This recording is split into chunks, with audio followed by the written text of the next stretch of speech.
Some women don't chase, they don't beg, they don't explain, and yet they are never forgotten. Because in silence, a man's ego hears the loudest echo.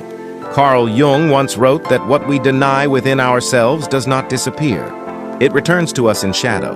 And so when a woman withdraws her voice, when she becomes untouchable in her stillness, the man does not lose her. He loses the mirror that protected him from facing himself.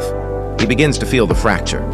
The anima he projected onto her, the muse, the comfort, the mother, the lover, slips back into the void. Suddenly his confidence is not his own, but borrowed from the reflection she no longer offers. The silence becomes unbearable, because it forces him to sit with the hunger of his own emptiness. This is the first breaking, not the loss of her body, but the collapse of his illusion. The woman he believed he could possess becomes an archetype that cannot be chained. Her absence is not a punishment. It is a mirror that reveals his dependency, his unfinished work, his childlike need to be soothed. And yet, desire burns hotter in the cold. The Stoics knew that a man's true test is what he does without comfort. Trauma teaches that silence feels like abandonment, and the ego mistakes detachment for betrayal. But Jung reminds us, the wound is the place where the soul enters. What he calls betrayal is, in truth, initiation. Here, the second breaking begins. The woman's refusal to explain forces him into confrontation with his shadow. Anger rises, blame sharpens, obsession coils in secret. But each reaction betrays the same truth. He has mistaken her presence for his wholeness.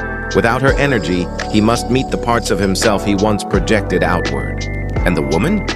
She does not cling to prove her worth. She does not plead for recognition. Her silence is not coldness, but clarity.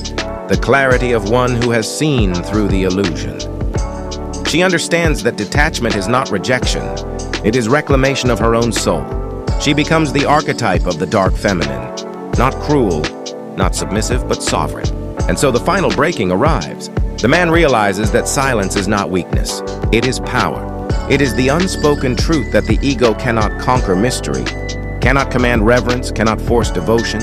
In her absence, he discovers his smallness. In her silence, he confronts his shadow. And in her power, he learns that the love he sought outside must be awakened within.